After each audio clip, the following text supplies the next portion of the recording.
All right. Morning, evening, afternoon, all. Welcome to the Plug Live podcast. And today we're joined by a very, very special guest, Byron Lindeek from at the Model Maniac on Twitter, which most people will know him by. Byron, how are you doing today? I'm doing very good, thanks, Mark. Thank you for having me on the show. It's been a long time coming. I think you and I have really wanted to connect for too long now, and I'm happy to talk some golf and maybe some rugby or something as the Yeah. as we run out of things to speak about. So Uh, I'm going to be honest. I knew we were going to be friends ever since you sent me a Snapchat friend request. So I knew from that day that we were destined for friendship. And then I saw some of your Snapchat stories over the weekend, which we'll dive into. But I think you had a pretty eventful weekend. yes, I am not the man I once was in my 20s. The 30th year of my life is the recovery takes 2 days now to bounce back from the weekend I just had, but it was very enjoyable. I thoroughly had a great time playing some really bad golf. So we can get into that at some point too, but I'm still licking my wounds. All right. That's because my first point was that there was a lot of golf last week, but the main golf happened wherever the hell you were because I was watching you on Snapchat and I don't know what you were doing. Like it was like a lot of people there, but you were like down in these beers out of like chugs and heavy weekend for you. We went to this golf course. I think there was 130 participants in the field. It's a 9-hole golf course. So you play 36 holes over the weekend. It is a dinky, nasty little golf course that has these like nuances. I hit multiple 7-irons out of bounds from like 70 yards. I 5-putted, but I got given this gift that it's this beer bong that you can just pour a whole beer into the head of a driver. And if people aren't aware of it, I can walk up onto the tee box and look like I'm going to tee off with this thing. But the shaft is like see-through, and people are like, "What's going on?" And the next thing, I just smash a shotgun, and then everyone's just like, "Oh my god!" And then I have someone throw me my driver, and I usually pipe one right after that too. And then the next approach shot was a mess, but because it finally caught up to me. But yeah, I had so much fun. Too many beers were drank. It was a royal mess, but thoroughly enjoyable. Yeah, just so people are aware. So I saw this exact video that you're speaking about, and you stand up there with your driver, and I'm really interested in like the swing and how people swing. So I'm watching it, and I'm ready to see like how good your swing is, and then all of a sudden you take the cap off and you start chugging a beer, and I'm like, this is epic. Like, and I was so tuned in for the whole weekend. Then, so it looks like you had an unbelievable time, which I'm very jealous of. I had a great time, but today's rough. So we're powering through it. I've been drinking lots of water, lots of Gatorade. So we are ready to get back on track now. It's Monday.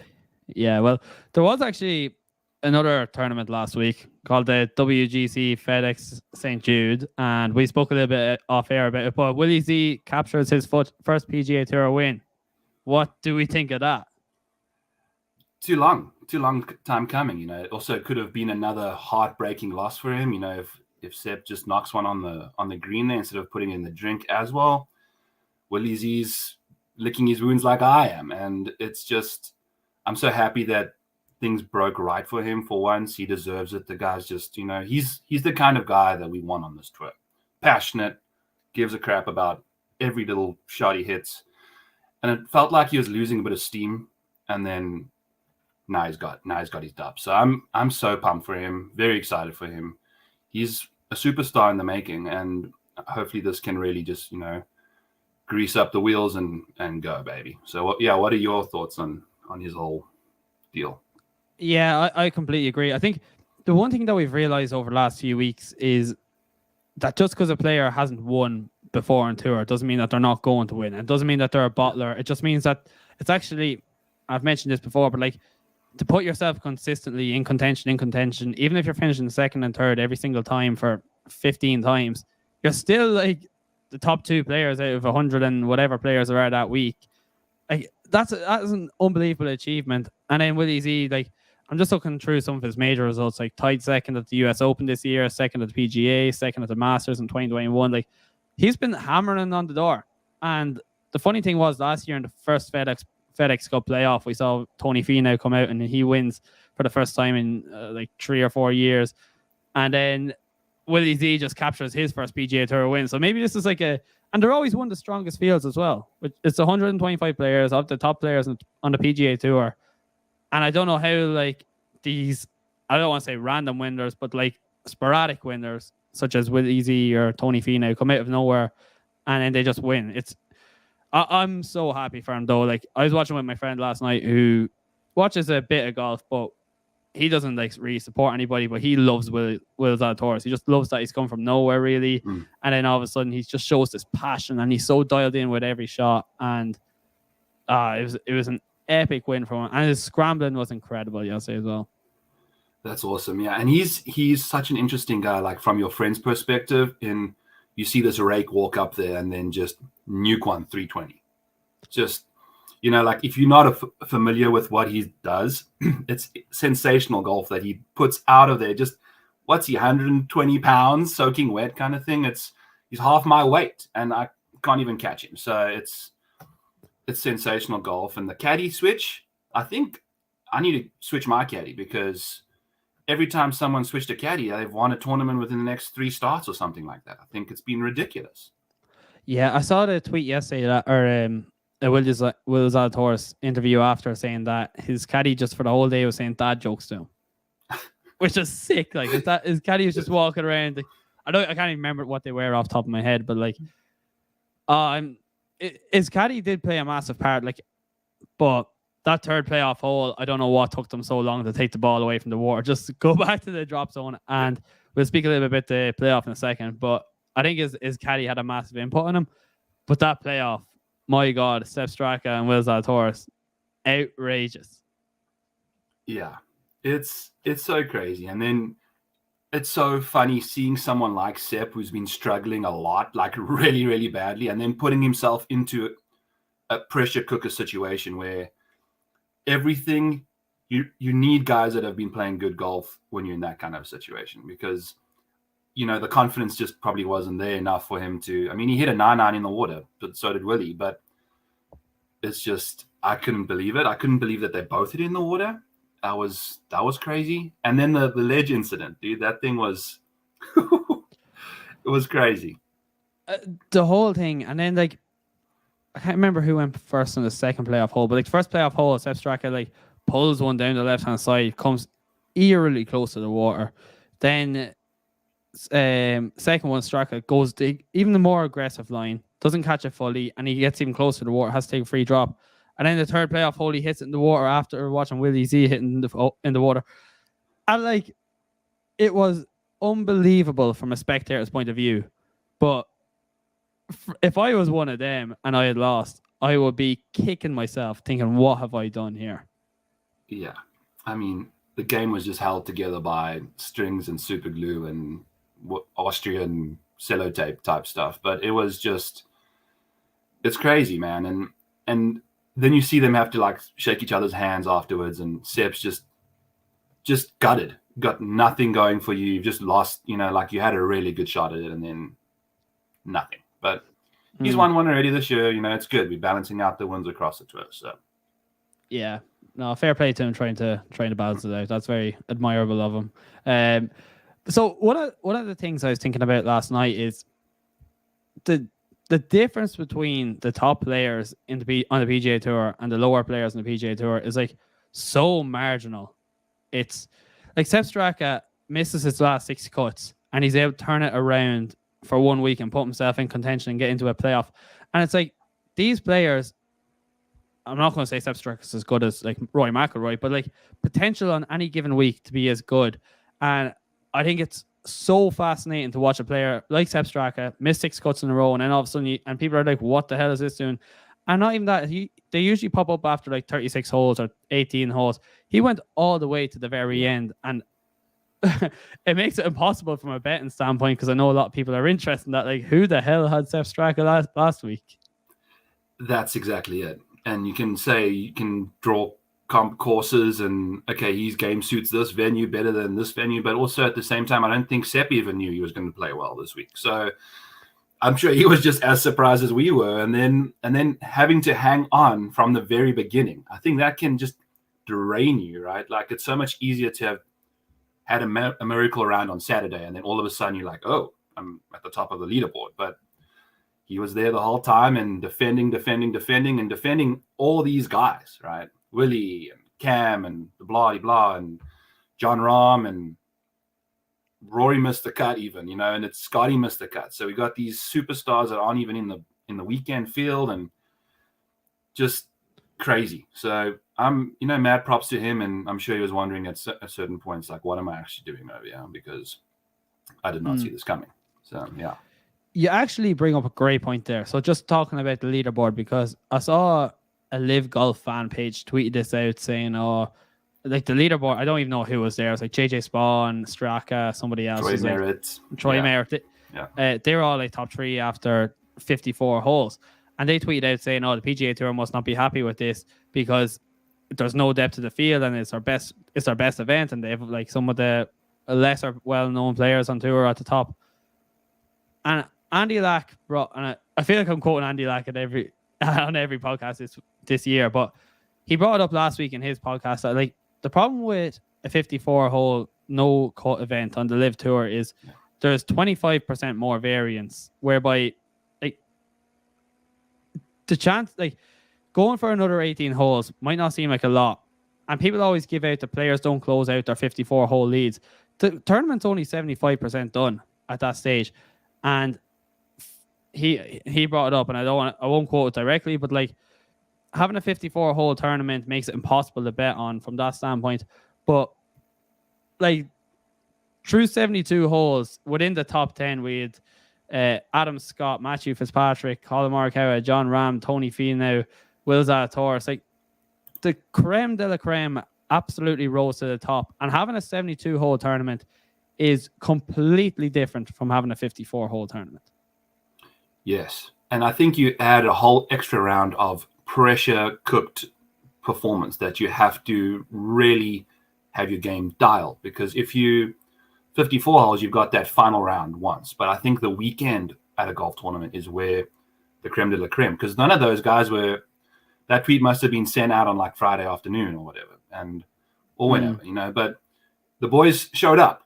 So it's interesting, and that's when the chips are on the table, you gotta decide: am I going all in or am I folding? And some people fold very quickly, and that's especially on the Live Tour now. They don't have to fold as much because it's just who knows, who knows. No, very very true. So brings me on to my next point: the Live Golf Tour. It's this small tour that started over, and they're having a few monthly medals or something, but I think they may be poaching one of your favorite players, Cameron Smith. How are we feeling about that? I had a rough week because I'm also a Jets fan, and my quarterback blew his knee out. So I had lots of bad news hit me this week, and I think we all knew that Cam was going. I think after the Open, that whoever asked that question, that reporter needs to. It was a good question, but it was just the timing was weird, and it was like, oh my God, he's actually going to go after winning the Open, and then. It kind of subsided. He was out fishing with Billy Horschel, who's like the biggest advocate for the PGA Tour right now outside of Rory. And they were in a tournament together, fishing competition. So it's like, oh, he's staying. He's with Billy. He's not gonna do this thing. And then that Telegraph Twitter page or whatever is just out here just ruining lives. And I've never been a big fan of Australians, because the cricket side of things, they've always been sketchy, and I really gave my heart and soul to this man, and he broke it. I'm in tatters. I think that's why my golfing performance this weekend was nowhere near. I was a broken soul, lacking confidence. Reeling from a breakup. It was brutal. I'm not sure I can ever go back to Australians again. So we'll have to find a new nationality to get behind. Yeah. Oh man. I'm so. Sorry, I'm stuttering here. As of the last 2 hours, Cameron Smith is withdrawn now from the BMW Championship. But my opinion is that he shouldn't have been allowed to play the playoffs, or he shouldn't have wanted to play the playoffs in the first place, because you're getting a whole load of money. You're getting 100 million or whatever it is from Live, and you're just coming on to PGA Tour and trying to elevate your stats and say, I want to win another $18 million. And I am so happy that. Me personally, so we probably disagree, and I probably disagree with a lot of people here. I'm not Cameron Smith's biggest fan. I never have been. I I get the likability of him, but I don't think he adds much to the game in terms of like personality. That's just my opinion. So I have no issue with him. But I have an issue with what he did, like trying to play the FedEx Cup playoffs and going to live as the Open champion and taking all the money. It's like, this is a man who came out after the players and said, "I'll never have an issue not with money. It doesn't bother me. I don't know what I'm going to spend my 15 million on or whatever he got the players." And then he decides that he's going to play the FedEx Cup playoffs, and then he has to withdraw this week. Did you see the rules infringement over the weekend? No, I heard about it though. Dropping too close to the water, or? Yeah, he dropped on. So I didn't see it at the time. I saw a quick video that he dropped it on the red line for the hazard boundary, and a part of the ball was still touching the red line on Saturday. And then he got informed on Sunday morning, just like 5 minutes before his tee off, saying you've got a 2-stroke penalty, which was like ridiculous by the PGA Tour. It's shambles. That's ludicrous. That's completely unprofessional. You know what? It's the Professional Golf Association. They should be the AGA now. You know, just a bunch of amateurs with those kind of, actions. But I'm a big Cam Smith fan, and I completely agree with you, Mark. I don't think it's fair that you can. He's taken over the bakery and cooking his own cakes now. He's not even eating them. He's cooking them. He's making them. He's frosting them, and I don't think it was a good move on him to try and win the FedEx Cup at the same time. Just go, bud. You know, the cat's out the bag now. Go. You can't hide this from anyone anymore. Now you're just like really tarnishing your reputation because you're out here double dipping like a son of a bitch. So it's just like, get out of here, dude. You know, broken our hearts. Peace. Let's go. Yeah. No. And then CC, when we're speaking about breaking our hearts and leaving, CC, Taylor Gooch, Matt Jones, and Hudson Swafford, who actually go and sue the PGA. I don't know what the term is, but like basically sue the PGA Tour, bring them to court, and they lose it. So happy for those guys. I am so. Taylor Gooch didn't even realize he was signing with Liv when he signed with Liv, and then he comes back trying to sue. Get out of the FedEx Cup. Don't come back. Nobody's going to miss you. Yes. Honest opinion. And Taylor Gooch to me is he's just a bozo. I was thinking about it the other day. It's like, how is he good at golf? Like he just doesn't seem like he's got any sort of IQ, no common sense, nothing. The guy's just an idiot. And he's out here winning golf tournaments. It's just the most fascinating thing. Like golf is such a precise, accurate, driven thing, and he's not even like this powerful dude. He's really good with the short game and all that stuff, and it just blew my mind. And what are those three trying to do? Like, what are you three? You guys suck. Like, don't even like, just leave it, let it be. You know, you guys aren't good. They're speaking like, if this was Cameron Smith who had a chance to win 18 million, I would have held my hands back and said, okay, the chap probably has a chance here. These guys are like, I don't even know where they are in the FedEx Cup, and they're trying to get back in. Taylor Gooch, like you bring it up there, he seems like he's air between his ears in the fact that like, I know a lot of people reference this, got so frustrated when he tried to win the Live tournament to win the Ryder Cup and the atmosphere there. But then he came out like 3 weeks later after getting all the abuse, and he's like, listen, you know what? I got carried away in a moment. I probably did. But like, if that was me, and I had made that grave error, I would have turned around and said, lads, you know what? I completely got carried away in a moment. I'm sorry. It's nothing like it. But like, he nearly like defended what he was saying. No. And he doesn't even know what lane he's driving in. Am I on the Live Tour? Am I the reason the PGA just increased their purses? I think there was a tweet about PGA increasing the purse for the year. And he tweeted some cartoon movie saying, "You're welcome," with Moana or whatever in there with The Rock, you know, and saying, "You're welcome." It's like, Taylor Gooch, dude. This is nothing to do with you, my man. Like, you do not move the needle. You probably use too many needles for what you're doing in life anyway. Get it together. Like, find your lane, stay in it. It's probably the slowest lane possible as well. Just go there because you don't belong in the fast lane. It's too quick for you. No brain power. Get out of it. Just, you know. Yeah, listen, every week and like I write down, do not talk about Liv, but I cannot help speak for about 5-7 minutes about Liv. It's just, I find it so fascinating, and I want to do a full podcast on it someday with like some interesting people. It's just like the thoughts and the prospects and where it could go and the vision for it. But like every week there's a new story coming out. After the President's Cup, it is going to be a shit show. Yes, it's going to be, the floodgates are going to open, and then we'll see what the landscape looks like. Because I think that's the biggest thing, is like nobody knows. Is Liv going to be here for the rest of our lives? Is it going to be the new tour? Is it going to fold in 2 years' time when the Saudis are like bored? All right, we're done. This isn't really helping our image. We can't keep spending billions of dollars on Taylor Gooches. So, yeah, I don't know, man. I have no idea where this is going, but let's ride. I think we got to go with it. We got Rory on our side. I know you're one of his biggest advocates, and I think he's the guy we need. And I think he needs to win this thing. He needs to get it together for us and be that hero, redeem himself from the Open. And hopefully he can do that for us.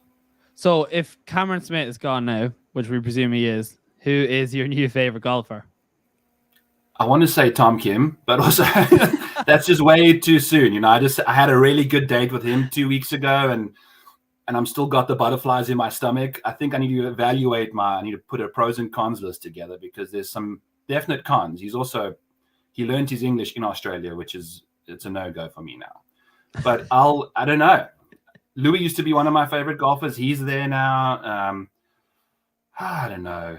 I can't say I like John Rahm. Billy, Max Homa probably is one of the most likable guys on tour, and he's also like ascending at the same time. So I can get behind him, and I don't know. I'm still, it's tough. I never want to fall in love after a breakup immediately. You want to take your time, Mark, and just let everything mend, and then soak in. Yeah. So I don't want to make any rash decisions. I don't want to compound my errors. I think Max Home was a good one, though.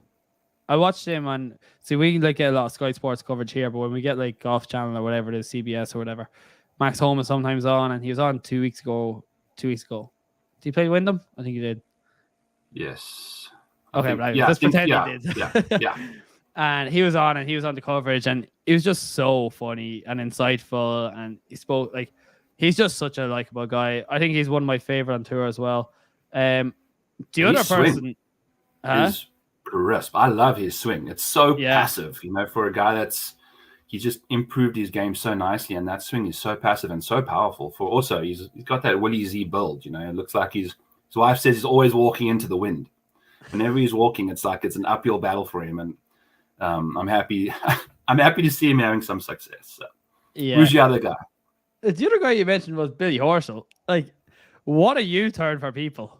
Like that speech he gave a few weeks ago at his press conference, saying like, just get out of our tour. We don't care. Don't expect to have your cake and eat it. Honestly, Billy, hats off to you, because a lot of people had a bad opinion and he had a bad rep among a lot of golf fans. It was epic the way he came out.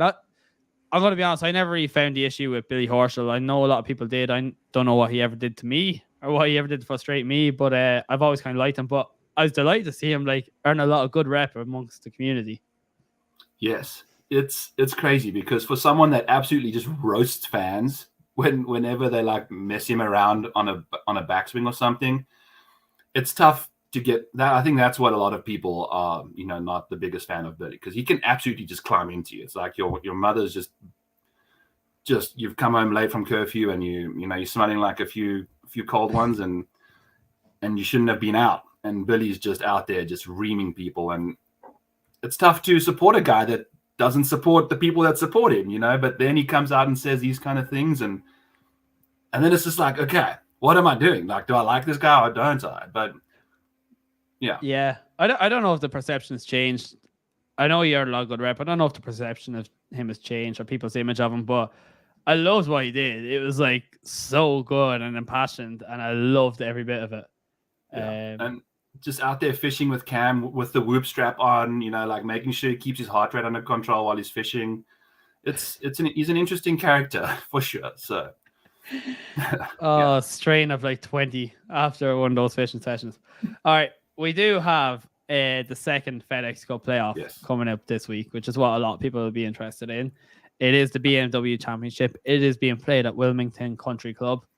It is designed by Robert Trent Jones. I'm actually pretty excited about this. So it's the top 70 players in the FedEx Cup. It's a no-cut event, and it's top 30 in ties and standing at the end. In the standings at the end of the week will advance to the Tour Championship at Eastlake. So this is a new golf course. Do you know much about this golf course, or have you researched into it at all? I was YouTubing it earlier and just watching, the flyovers, and it's 7,500 and something yards long for a par 71, which I think that's lengthy. Oh, and and it looks it gives me like some Torrey Pines vibes with the long straight fairways that have just that thick rough on either side of it, and who knows, but I think the greens are much bigger than I think at Torrey, which is going to really change the whole dynamic. I think it can really be a bomb and gouge type situation. I saw a lot of bunkers there too that I think guys can easily fly if you have that length, and I've noticed a lot of people talking about, I think the length is going to be a definite difference maker unless you like hyper accurate off the tee. I don't know. It'll be interesting. It's always fun kind of going into a week like this where you don't know what course we're actually going to. Yeah. So that's a good question. So how do you do, it's obviously you're a big, I suppose, better within the community, and you come into a week like this that nobody's seen the course. Do you do a lot of your own research? Do you do a lot of reading of other people's research? Do you try to get an edge by not reading the research? How do you do that? So I usually will typically do my own stuff first, and then kind of assess what I think of the course, and then go from there, and then read other people's stuff and kind of see, is it the same? And it's also, am I using it for betting purposes? Am I using it for DFS purposes? Am I using it for what? Am I writing an article on it? It really is going to be tricky, and especially from a betting standpoint, I'm going to take it easy this week and kind of maybe sprinkle in a few bets as the week goes on. We get maybe 1 day's worth of feedback from this course. Hopefully someone has a bad putting round and you can jump on him.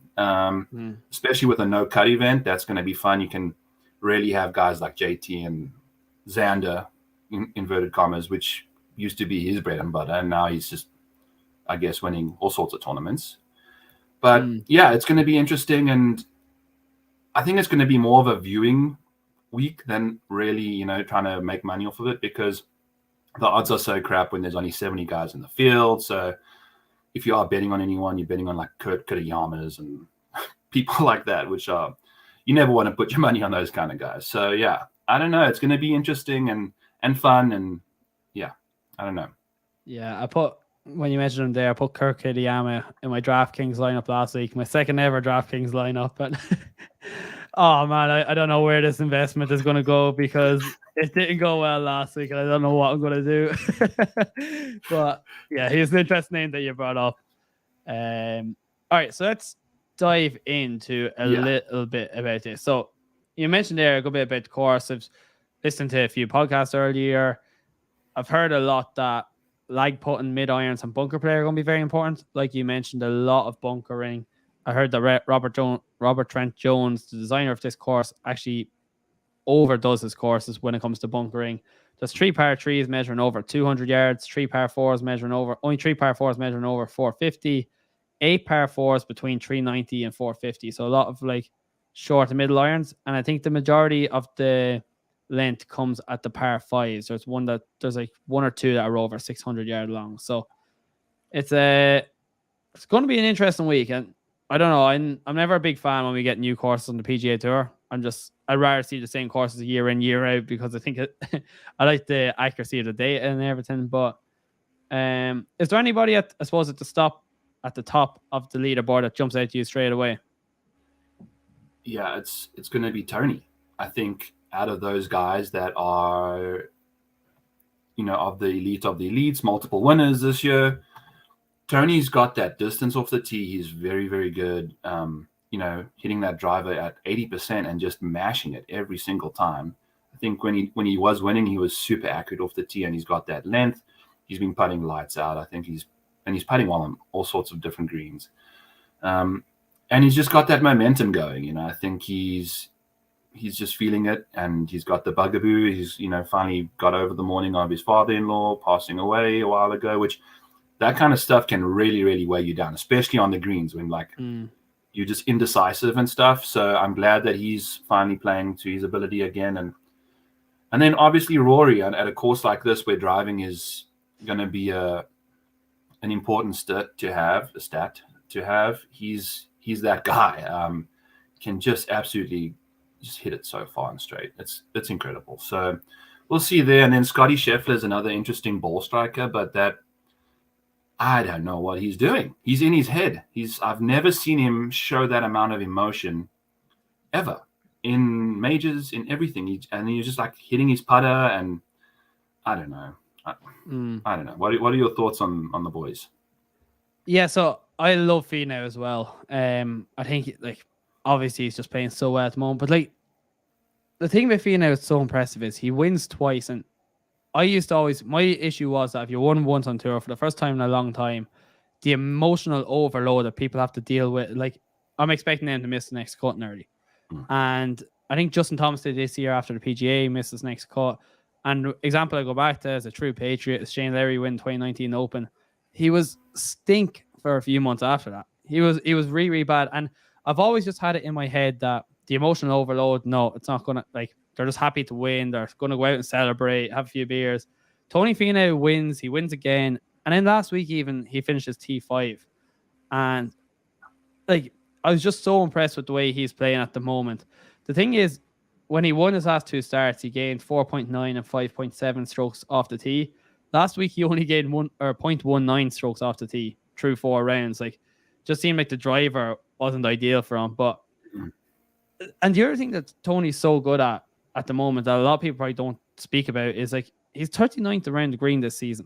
Like he actually possesses a delicate little touch, which, and it's the same with Rory. Rory's actually very good around the green as well, but a lot of people just admire the fact that they're so good off the tee, so good with irons.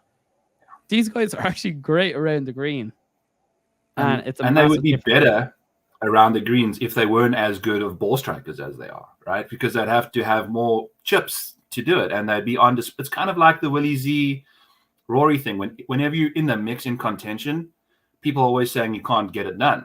Well, John Rahm hasn't been near the top of a leaderboard for the last half a year. So why are we not bitching at him when we've got these guys contending for second place all the time? So I think the same goes for around the green stuff with these boys, is where they only have to do it when they need to, and they just kind of keep it classy and keep it, you know, undercover. And when they need it most, it's there. And there's some moments in the final nines where you have to really, really dig deep and have a few good chips. And I think Tony and Rory are definitely those kind of guys. I don't mind having them in the mix there. So I think the other one I mentioned to it is Scotty. Like last week was his first time losing strokes and approach since the Players in March. He's lost strokes putting in each of his last 4 tournaments, 2 missed cuts. Exactly what you're saying, just the emotion that he's showing right now, it just does not seem like he's happy with anything in his game. And we've never seen that from him before. When he was winning, he used to be going around smiling with his caddy, joking, and we're just not having any of that at the moment. That's my 2 cents in Sky, so I think I'll be staying away from him. Although I wouldn't be surprised if he turns around and finishes like top 5 this week, because he has the potential to do that. He is that good, like, yeah, which is worrying for us. And the thing is, it's the easiest. The thing that's wrong with his game right now is the putter. And we know you just have 1 or 2 quick beers at the turn, and then the next thing you putting lights out on the back nine. Whatever Scotty needs to do to get his stuff back in shape, you know, we'll see what he can get up to, because the putter's been atrocious pretty much since the Masters. He hasn't, I think he's gained, looking at it now, he's gained twice in like 9 events. So I doubt that's going to change anytime soon. There's nothing going in the right direction, but maybe his missus, you know, gives him one of those hugs again that he got on the Sunday morning of the Masters and says everything's going to be okay. You're not playing with Jon Rahm or Cam Smith. And I think that is a big thing for Scotty that I don't think a lot of people realize. If he's playing with people I don't think he likes, he gets in his head, because his previous 2 miscuts this year were with Jon Rahm when he was playing with him. And then he played with Cam Smith this week or last week. And I don't think he likes the fact that Cam's doing what he was doing, right? So I think maybe he was just like pissy about that, because those are the only 3 cuts he's missed. There's 2 with John Rahm and then 1 with Cam. So hopefully he gets some friends he can play with, and they don't piss him off too much, so he can really get back to playing some good golf, because he's fun to watch when he's, looking like Michael Jackson out there stuffing 6 irons from 200 yards. So yeah, that's my take on Scotty. That is a sick take.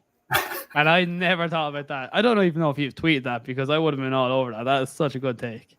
All right, I'm going to keep an eye on that and see who his pairing is this week. The other person who I really do like is Justin Thomas this week. And I have considered just going straight out and Justin Thomas and leaving it at that, because he's excellent with his irons. He's really good. His bunker play is excellent as well, which a lot of people don't recognize. I like his performances at the Masters, like in terms of like their massive greens as well and lag putting, and I just think that's very important this week. The WGC Bridgestone at Firestone Country Club back in 2018, he won he finished T6 at Bellerive in 2018 at the PGA Championship. I just think he is a really, really good chance. And as well as that, he is another really good around the green game as well. So if he can get the putter flying, I think he has an excellent chance this week. What's your thoughts on JT? I love JT, especially if I'm going to, protect myself from playing too many guys before the tournament starts.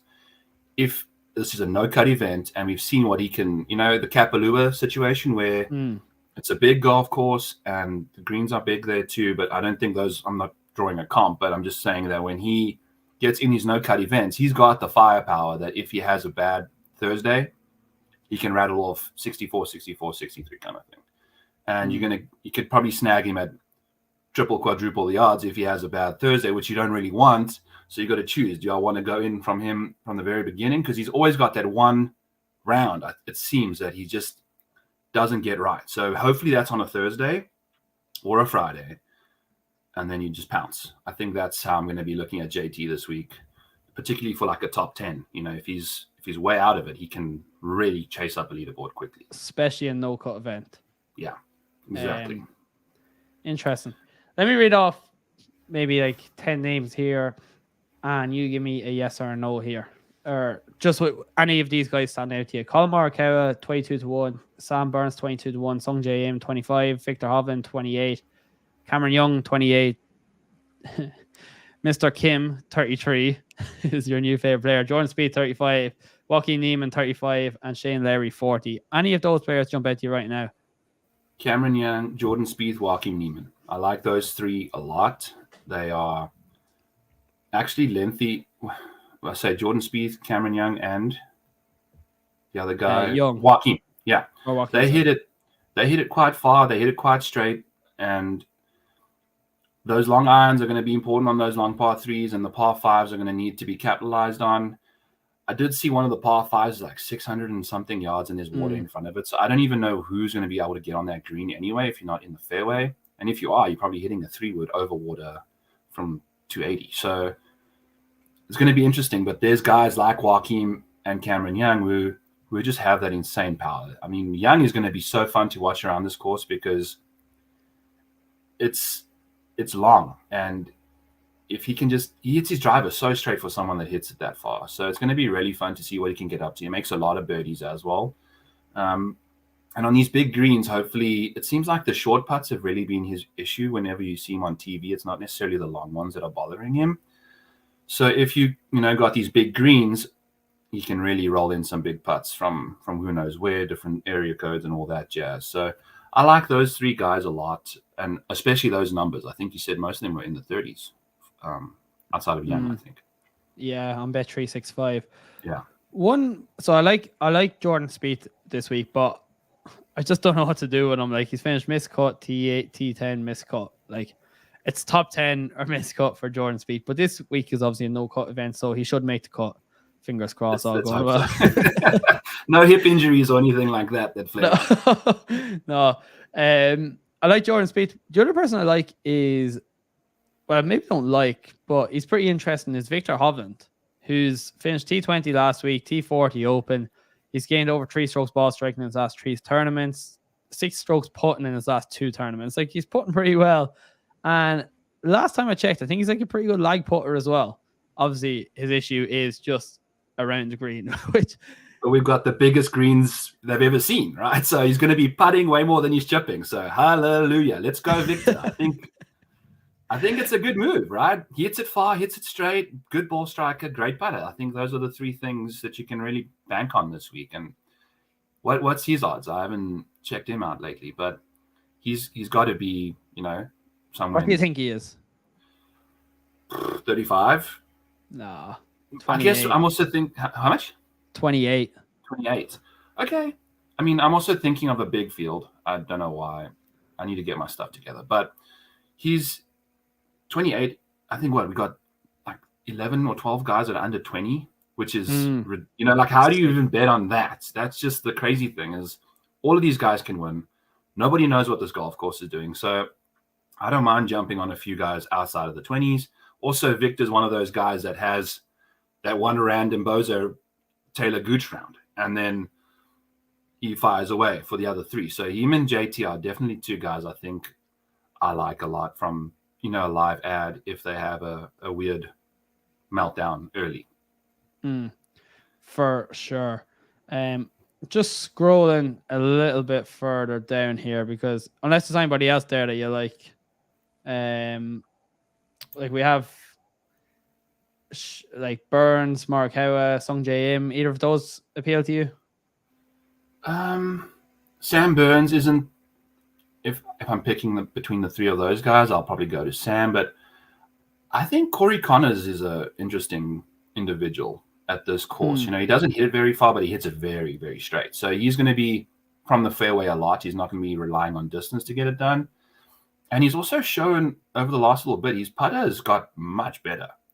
And I think, if it's those short putts that I think also give him nightmares at night, and at such a long golf course like this, and that requires good ball striking, I think he's going to be, he could hit 1 million greens this week, because, with them being that big and with him always being in the fairway, I think it's going to be pretty much on his putter to see what happens. So he's a sneaky play, and I think he's 50 to 1 over here. So that's a nice number on someone that's not necessarily won a lot lately, but has a potential to be hanging around on a Sunday. And that's all you can hope for, really. Yeah, he was one that I thought about earlier. But the thing I heard a lot about this week was, or just today really, was the emphasis on driving distance. And I feel like I'm just going to be tailing everybody and just following the big drivers. I heard Cameron Davis' name mentioned, which is always interesting. One person there, so we have Corey Connors 55 to 1 over here. One person that we have at 50 to 1, I believe, or 55 to 1, is Adam Scott, who I said last week I would never ever bet, because I just can't do it. And then at the weekend, like, he played pretty well. Like, he finished T5 at St. Jude, gained 3.92 strokes putting on Sunday, lost strokes in approach. He's 16th in driving distance this year, top 35 from 150 to 200. And the lag putting in terms of Augusta, he has a comparison. And then he's 58th in sand save. I am like burning my words that I mentioned last week, saying I'm just done with Adam Scott. But I watched him play last night, and I was like, this guy is actually pretty good. I don't know, what's your thoughts? I think he's another no-cut specialist in a way, because whenever you see him on a Friday, he's sitting outside the top 10, and then the Friday afternoon rolls around and he's like, oh, what are you doing, Adam? Oh, you just made a double? Oh, you made, but now we're on a cut watch for Adam Scott all of a sudden. And then on Saturday, he bounces back again and then has a meltdown with the putter and whatever. So he's very volatile, I think, and I think that's why you said you're never going to bet him again, because he just gooches it every now and then, and just out of nowhere, I don't know what he's doing. But I think with the lack of a cut is going to really play into his psyche, and he can roll with it. And you said the distance is there, and it's around the green that I think, he's very good out of bunkers. But when it comes to chipping, he's always putting from off the green and stuff, and you never want to see that from a professional golfer. So the big greens, again, he's going to be putting a lot, which I think is one of his strengths. And the around the green stuff, not so hard for him, which is fine. I think I'm cool with that. I really like that idea. But yeah, maybe like a top 20 or top 10 on Scott, not the win, because I don't want to see him putting, standing over a 5 foot on Sunday to win the tournament. It's what nightmares are made of. With that little Tesla truck on the end of the stick. And then he brings it over to live. No, I don't want to see that either. All right, okay, let me read off a few names here from like 60. Oh, I keep losing these tabs. 60 to 1 down to about 80. I won't name them all, but I'll name just a few. Billy Horschel at 60 to 1, Aaron Y 60, Brian Harman 66, Russell Henley 70, Cameron Davis 75, Davis Riley 75, Keith Mitchell 80, and JT Poston at 80. Anybody there? Keith Mitchell and Davis Riley.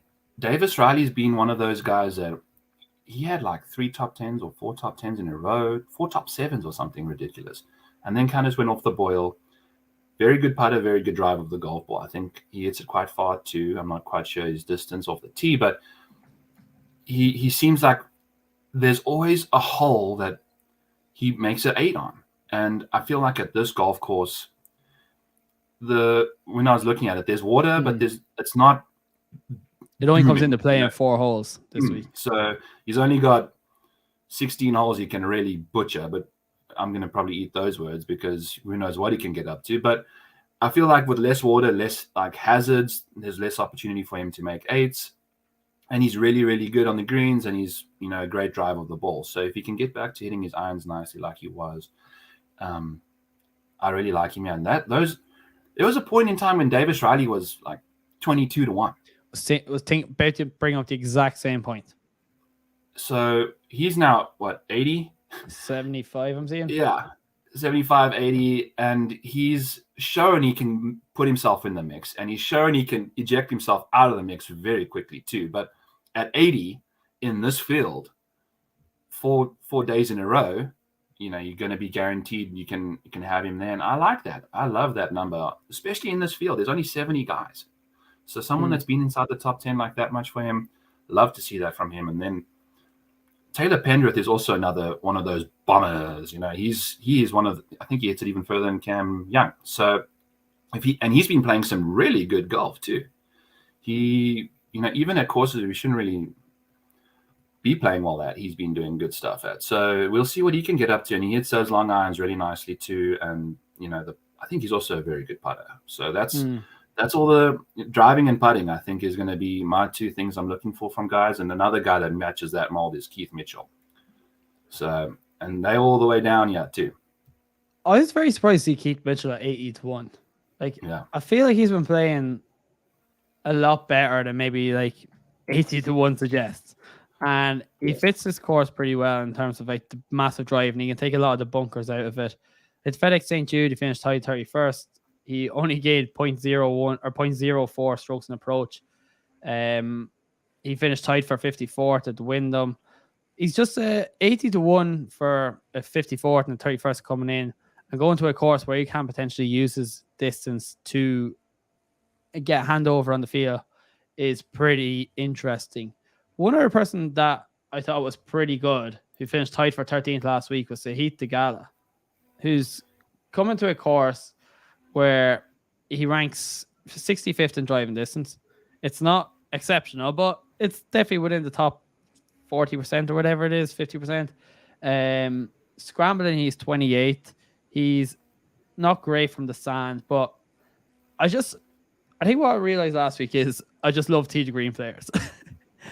And I'm just going to ignore the putter from now on. And I think Sahith Theegala could be a great shout this week. And he finished tied for 13th last week, despite losing 1.67 strokes on approach. Yeah. And who knows, with all that water around there, it could have been one bad shot that he got, one bad break, where it bounced off the rock in the water instead of onto the green. I'm cool with that. He runs so hot and cold. And that's the number I'm cool jumping on him at, is if it's 80, cool. I'm down. He can. And I think his driving distance, he actually hits it probably further than whatever his ranking is, because he puts that driving iron into his hands a lot. So at this kind of course where he has to drive a bit more, maybe we'll see what his distance actually really is, and it's interesting because he's also put himself. Have we had a Corn Ferry Tour guy win yet? Willie Z was from last year, but we haven't had any Corn Ferry Tour guys, I don't think, apart from Chad Ramey winning some Punta Cana event or something. Yeah, so it was a live event. Yeah, exactly. So that's what I'm waiting for, is for one of these Corn Ferry boys to show up. And so Heath has showed he can put himself in the mix, man. If he just stays out of the bunkers on 18, I think he'll be okay. We have the number one fan of the show jumping in the chat here. Brian Kirshner said top blokes.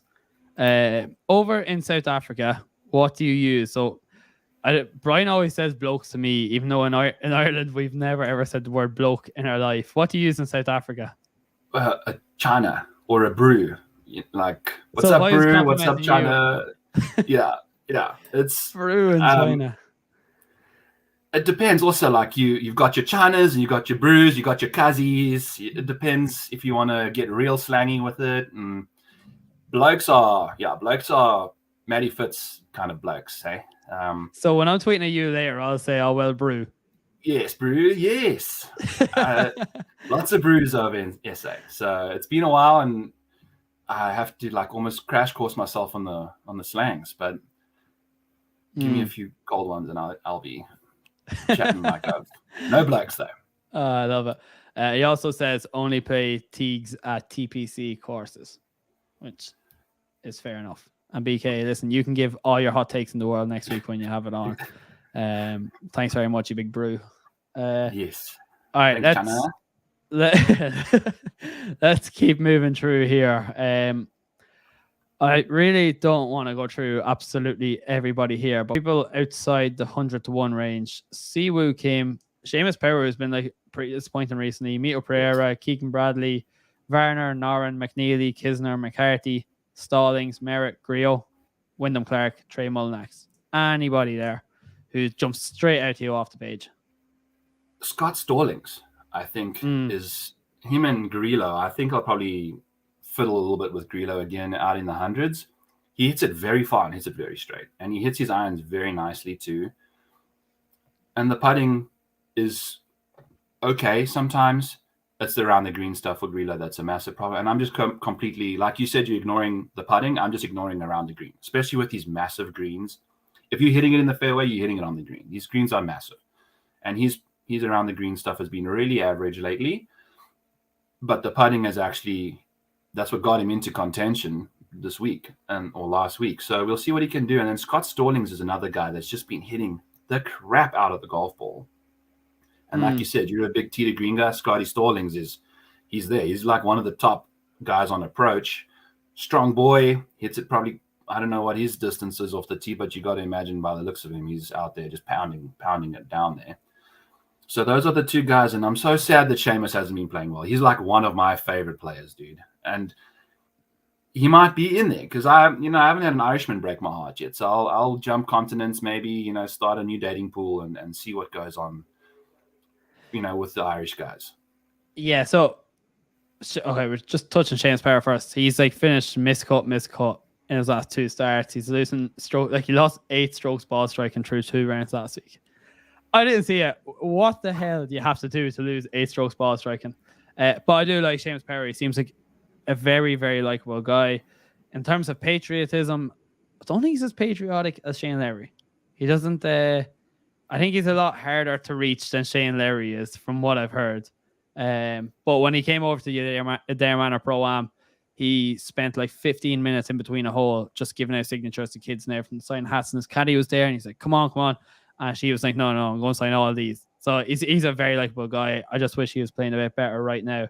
Although before his last 2 missed cuts, he did have 3 top 30 finishes in a row, including the 12th at the US Open. His majors this year have been crazy. And then I was all in on him at the Open. And then I was hoping that would be the major he really showed that he could fire on all cylinders. And then since then, he's just kind of been ass. So I don't know about that. When he shows some good signs on the ball striking front, I think we'll jump back on Seamus again. Yeah, let me know when that happens. I'll go with you. Scott Stallings was one that you mentioned there. So he averages 305 yards off the tee. He's 61st on tour this year. The only problem is not problem. He's also 43rd in sand save percentage. The only problem is from like 175 to 200 yards, he's like 166 on tour. But that's for the whole season. When we look at his most recent form, like last week, he just had a bad strokes gained ball striking. He lost 3.8 through 2 rounds, but before that, 13th, 10th, 4th, 8th in his previous 4 starts, and gained, I'm going to do this off the top of my head, 14, 15, 21, 24 strokes ball striking through those 4 tournaments. He was striking the hell out of it. On fire. Yeah. And so, like, it always needs to be taken with a pinch of salt when you're looking at some of these players and their PGA Tour stats, because it takes in the whole season. But like some of these players, like Anirban Lahiri at the players, just finds out someday, like some of these players just need to find something small in their swing or within their equipment, and all of a sudden they can let it click. And that's what he seems to have done over the last few weeks since the Travelers. Yeah, and we're getting a nice little discount on him there in the hundreds, for a guy that's been really striking it nicely. All right, I just looked at the time and realized we're on 56 minutes. I just want to ask you, I'm not going to go through the names, but is there anybody else further down the board? I see Luke List at 225 to 1, Alex Smalley at 200 to 1, Kirk Kitayama at 250 to 1, Adam Handwin 175, Sepp Strack is at 160. There's not the worst numbers there. I like Kurt. He's one of those guys that is kind of like a Sepp, where just out of nowhere, he'll just show up. And he hits it kind of far. So if we're looking for bombers, he's one of those bombers down here, him and Luke List, that can really get it out there. And he's 250 to 1. So you barely even have to put an investment on him. But it's also, he's showing no real ability to ever win a golf tournament. But 250 to 1 in a 70-man field, I feel like is not a bad number on a guy like that. So. And when you get down to this, exactly what we were saying there, when you get down to this range, you're literally just looking for a reason to bet a guy rather than not to bet. Like when you're looking in the top 10, you're like, oh no, I don't like the way he holds his golf ball. You're like, no, I'm not doing that. Whereas down here, waves at the crowd like Cameron Tringali. Yeah. I think Sepp Straka might have inspired me to take a punt on Luke List this week. Just because he's a bomber. What did I even say it was? 225. Like, he's missed his last 4 cuts, which is unbelievable golf. Like, to do that as an achievement in itself, he should probably win the PIP. But like, Sepp Straka missed 6. If Luke List doesn't win this week, he's 100% going to win the Tour Championship. Oh, yes. Even though he might not be there. Oh my God. He's also one of those ball strikers. He's just so good, when it comes to hitting it a million miles, and we're going to see him putting a lot more than I think he wants to, which is going to be really fun. So we could see him lose more strokes than Seamus Power on ball striking just on the greens this week. So we'll see what cooks there. But like you said, these guys are 200 and something, and we're looking for any sort of inspiration. Let's go. And he's also 34th on tour from 175 to 200 yards. Although I'm not sure how much he'll have of that this week with his distance.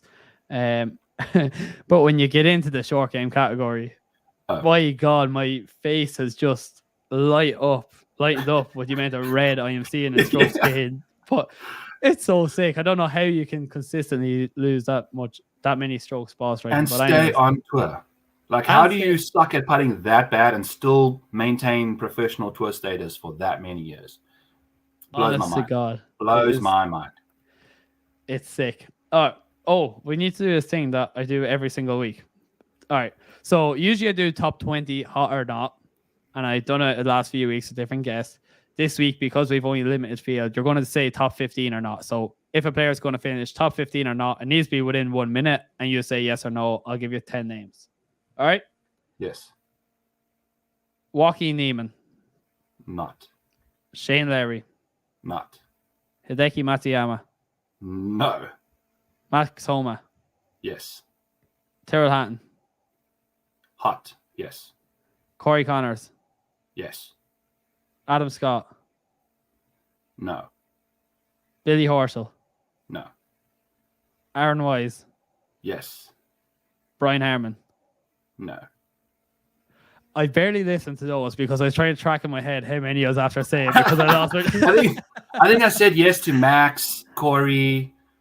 We'll track it back anyway. I'll be posting on Twitter. Don't you worry. It's like 4 or 5 of them. And if you do bad, you'll be slated. No, I'm joking. And I was trying to think, like, the top 15 really got me going. I was like, is it top 10 or top 20? I can't think. Like, I thought top 10 was too hard. Top 20 was too easy. Maybe we should do like top 40 in 70. Give you a good chance if we can say you got 100%. Sweet. I think that's pretty much everything. Do you have much more golf coming up for the rest of the year or taking a handy? No, I think my liver's done for the year. I can't play any more golf in the next 2 weeks at least. You don't have to drink, man. I know, but that's the only way I can really get back to my glory days is with a bit of boosted confidence these days. So, but no, going to try and get back on my bicycle every now and then and just enjoy what's left of the nice summer here in America before it gets bitterly cold. Whereabouts in America are you? I'm in Iowa, and it's so cold, dude. Sometimes, once November rolls around, you're looking at below freezing pretty much till February. So it's rough. I tell you what I am looking at when that comes around is your Snapchat, and I'm seeing you have 2 dogs, 1 dog, 2 dogs. Yep, Ernie and Phoebe, and they're sprinting around and they're digging snow, and you're there cheering them on. Like, honestly, I don't know how it's not an influencer account, but it is bloody hilarious. That's fun on Snapchat. I need to start uploading Snapchat more. I just usually send Snapchats to groups or whatever, but I'll add you to a group. We might get like Scott in or something. Just have a bit of fun. Yes, I'd love that. That would be awesome. And Snapchat's way more personal than Twitter. There's some premium content out on Snapchat, so you have to be a legit friend of mine to see that stuff. Where do I subscribe to it? No, it's not a subscription thing. It's just you stumble upon it or you don't. Sick. All right, Byron, before you go, obviously, plug your stuff. Where can people find you? What do you do? Back 9 Bits is my podcast I'll be doing tomorrow, 6 o'clock Central Time, 7 Eastern. I do a DFS show with PGA Splits for Bet Spurts at 2 o'clock Central, 3 o'clock Eastern. And then I'll do my Breaking 100 article as well tomorrow. It'll pop out there for Roto Baller. So there's a lot of fun stuff coming out tomorrow. We'll see. It's going to be an interesting event, with 70 guys. I'm not too sure how we'll be betting this week, but lots of fun stuff still coming out. Looking forward to jumping on the camera again. And thank you so much for having me, Mark. This was a fun 63 minutes, man. Yeah, you do a great job. Your article for Roto Baller, the Breaking 100. So basically what it is, he takes $100 and he gives how he'd spend $100 betting every week. It's such a good article, week in, week out. And then your podcast as well. I know that you wear some funky shirts on there, so yes. That's well worth watching if you want some fashion advice as well. I think I've got the Bob Ross wig coming on tonight. We'll see what happens because I usually wear this bad boy when I don't know any stats or we go to a new course. We got to paint with numbers, baby. So we'll see what cooks. That's your thinking cap. Yes, my thinking cap. Yes, the Bob Ross wig. I love it. Listen, Byron, thanks very much for jumping on, and I'm sure we'll be chatting again soon. Thanks, my buddy.